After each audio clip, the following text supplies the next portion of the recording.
Assalamu alaikum and welcome to MK Academy. In this video, we'll talk about the topic creativity from the chapter cognition. Basically, creativity क्या होती है? Creativity thinking का एक ऐसा process होता है जिसके ज़रिए आप किसी प्रॉब्लम का ऐसा सॉल्यूशन निकाल के लाते हैं जो कि अनकन्वेंशनल होता है, जो आपकी प्रॉब्लम को बेटर तौर पे सॉल्व कर रहा होता है, जो कि आपके प्रॉब्लम के ईजी सॉल्यूशंस निकाल के ला रहा होता है। जब प्रॉब्लम सॉल्विंग की बात करते हैं तो हम अक्सर ये बात सुनते हैं कि think out of the box, ताकि आपको अपनी प्रॉब्लम का बेटर सॉल्यूशन मिल सके। बेसिकली बॉक्स क्या होता है? बॉक्स एक ऐसी मेंटल स्पेस है जिसके अंदर जो भी सॉल्यूशंस आप अपनी प्रॉब्लम के ऊपर अप्लाई करते हैं वो सॉल्यूशन टेस्टिफाइड होते हैं और इवेंचुअली आपको एक डिज़ायर्ड रिजल्ट मिल जाता है।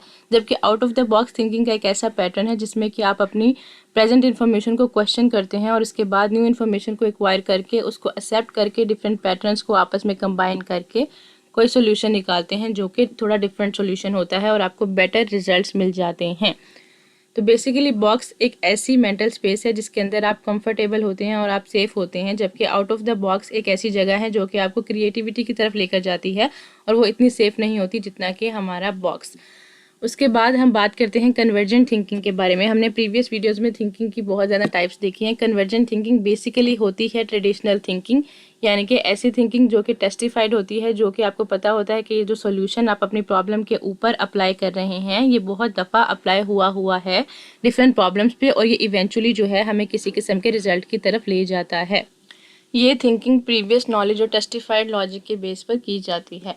Next thinking is divergent thinking, एक ऐसी थिंकिंग जो कि डाइवर्ट्स करती है आपके प्रॉब्लम को from one solution to other. तो बेसिकली डाइवर्जेंट थिंकिंग वो होती है जो आपको लीड करती है टुवर्ड्स क्रिएटिविटी। इसमें ये होता है कि जब आपके पास एक प्रॉब्लम आ जाती है तो आप डिफरेंट पर्सपेक्टिव्स को अंडरस्टैंड करते हैं और डिफरेंट पर्सपेक्टिव्स की बदौलत या डिफरेंट पर्सपेक्टिव्स की हेल्प से जो है आप अपनी प्रॉब्लम को सॉल्व कर रहे होते हैं, जो इवेंचुअली आपको लीड करते हैं डिफरेंट सॉल्यूशंस की तरफ, जो कि बेटर भी हो सकते हैं आपके कन्वर्जेंट थिंकिंग से, और समटाइम्स जो है कन्वर्जेंट थिंकिंग आपको बेहतर रिजल्ट देती है। तो चाहे कन्वर्जेंट थिंकिंग हो या डाइवर्जेंट थिंकिंग हो, कभी भी ऐसा नहीं होता कि अगर आप कन्वर्जेंट थिंकिंग यूज़ कर रहे हैं तो डाइवर्जेंट थिंकिंग इग्नोर हो जाए। For better solutions, for better judgements, for better results, convergent और डाइवर्जेंट थिंकिंग दोनों आपस में मिलजुल कर काम कर रही होती हैं।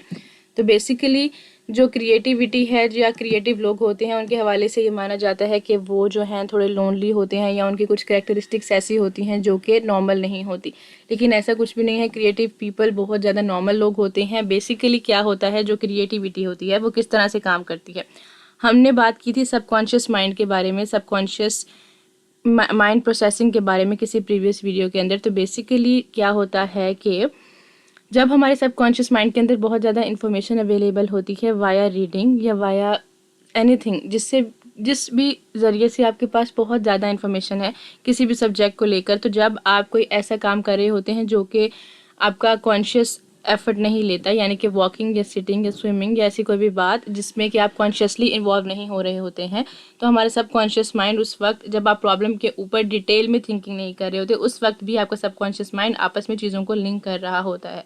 तो बेसिकली क्रिएटिव लोग वो होते हैं जिनके पास बहुत ज़्यादा थिंकिंग होती है, थिंकिंग नहीं बहुत ज़्यादा इन्फॉर्मेशन होती है, जिसकी वजह से उनका सबकॉन्शियस माइंड उनके प्रॉब्लम्स को सॉल्व कर रहा होता है उस थिंकिंग की बेस पर, लिंकेजेस को आपस में डेवलप कर कर।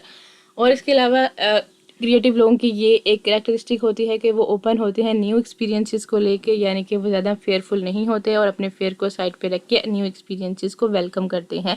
इसके अलावा वो अपनी इंडिपेंडेंस को लेकर बहुत ज़्यादा जो है इम्पॉर्टेंस देते हैं अपनी इंडिपेंडेंस को, और अपनी मिस्टेक्स जो हैं they make their own mistakes.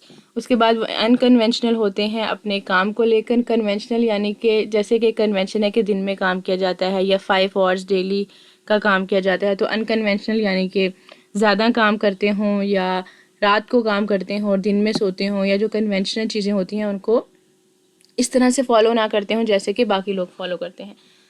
तो हमने देख लिया है कि क्रिएटिविटी बेसिकली एक स्किल सेट है जिसको कि लर्न किया जा सकता है। तो क्रिएटिविटी को अपने अंदर लाने के लिए या डाइवर्जेंट थिंकिंग करने के लिए क्या किया जा सकता है, सबसे पहला ये है कि आप ब्रेनस्टॉर्मिंग करें, यानी कि जो भी आइडियाज़ आपको आते हैं आप उनको ब्लॉक ना करें बल्कि उनको आने दें।